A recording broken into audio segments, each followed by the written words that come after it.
We often think of King David as the shepherd boy who defeated Goliath, the righteous king, the man after God's own heart.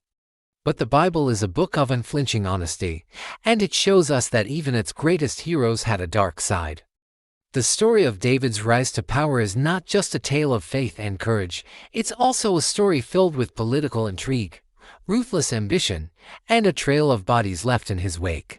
Was David a divinely chosen hero, a cunning political operator, or something much more complicated? Let's peel back the layers of this familiar story and uncover the shadows that lurk behind the throne.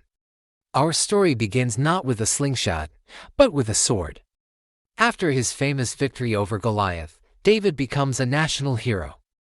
The people love him. The women of Israel sing, "Saul has slain his thousands, and David his 10,000s." This chant, while celebrating David, was a direct insult to the reigning king, Saul. It planted a seed of jealousy and paranoia in Saul's heart that would grow into a deadly obsession. Saul, the anointed king, sees David not as a loyal commander, but as a rival who is stealing the affection of his people and, potentially, his crown. The Bible tells us that an evil spirit from God tormented Saul. This is when the king's behavior becomes erratic and violent. On two separate occasions, while David is playing the harp to soothe him, Saul hurls a spear at him, trying to pin him to the wall. David, quick on his feet, escapes both times. But these were not mere fits of rage, they were assassination attempts. The king himself was trying to eliminate his most popular general. Saul's fear was so great that he saw enemies everywhere, but his primary target was David. To further complicate things, Saul's own children, Jonathan and Mitchell, loved David deeply. Jonathan, the heir to the throne, made a covenant with David, loving him as he loved his own soul.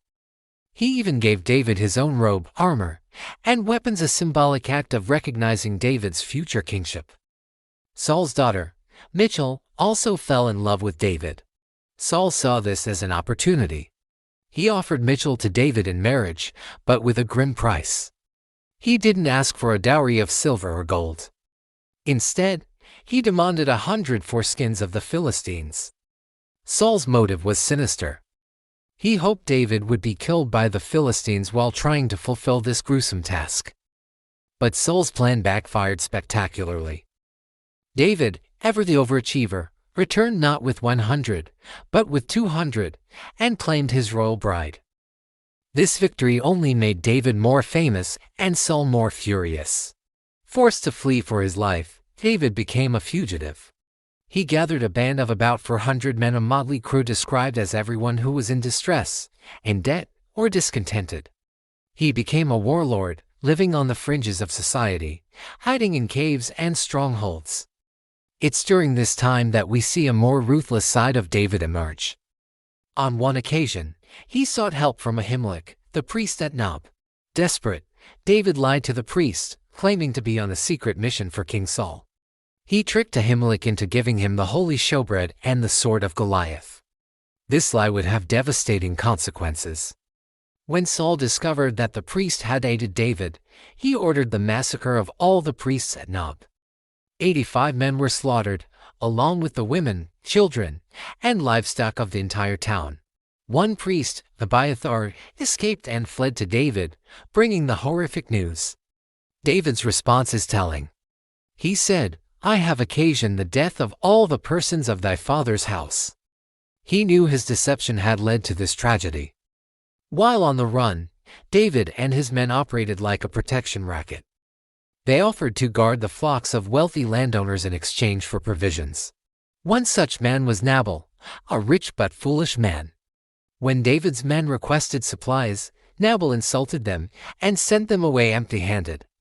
Enraged, David swore an oath to kill Nabal and every male in his household. He saddled up with 400 of his men to carry out the slaughter. It was only the quick thinking and wise intervention of Nabal's wife, Abigail, that prevented a massacre.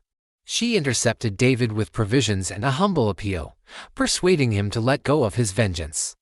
David relented, but the story doesn't end there.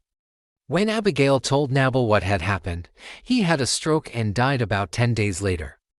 Upon hearing the news, what did David do? He took Abigail as his wife. He saw an opportunity and seized it, absorbing Nabal's wealth and property into his own. Perhaps the most questionable period of David's time as a fugitive was his alliance with the Philistines, Israel's sworn enemies. David fled to the land of Geth and became a vassal for King Achish. For 16 months, David lived among the Philistines, acting as a commander for them. He led raids, but not against Israel. He attacked the Geshurites, the Girzites, and the Amalekites, other enemies of Israel. But he lied to King Achish, telling him he was raiding the southern territories of Judah. To cover his tracks and ensure no witnesses could report his deception, David and his men would kill everyone in the villages they attacked, men, women, and children. The Bible is starkly clear: he left neither man nor woman alive. This was a brutal strategy of survival and deception, painting a picture of a man willing to do whatever it took to stay alive and build his power base, even if it meant siding with the enemy and committing atrocities. The turning point comes with the death of Saul. Saul and his 3 sons, including David's beloved friend Jonathan, die in battle against the Philistines at Mount Gilboa. The news is brought to David by an Amalekite who claims to have killed Saul at the king's own request to end his suffering. He even brings Saul's crown and bracelet as proof, likely hoping for a reward. David's reaction is complex. He mourns dramatically for Saul and Jonathan. But then, he orders the execution of the Amalekite messenger. His stated reason: the man had dared to stretch forth his hand to destroy the Lord's anointed. But was this pious justice, or was it a cold, calculated political move? By executing the man who claimed to have killed Saul, David distanced himself from any suspicion of involvement. He sent a clear message: he was loyal to the Lord's anointed and would not tolerate regicide. It was a masterstroke of political theater. After Saul's death, the kingdom was divided. The tribe of Judah anointed David as their king in Hebron.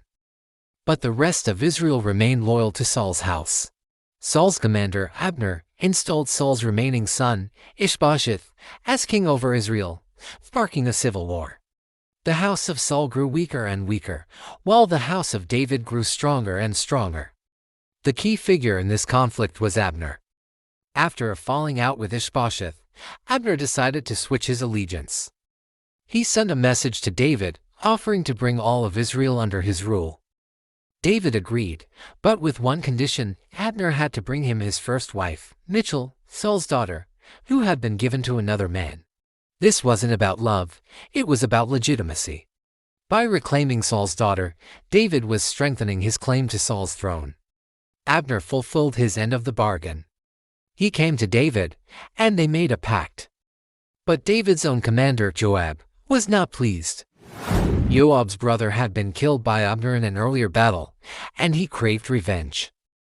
More than that, he likely saw Abner as a political rival who would threaten his own position as David's top general.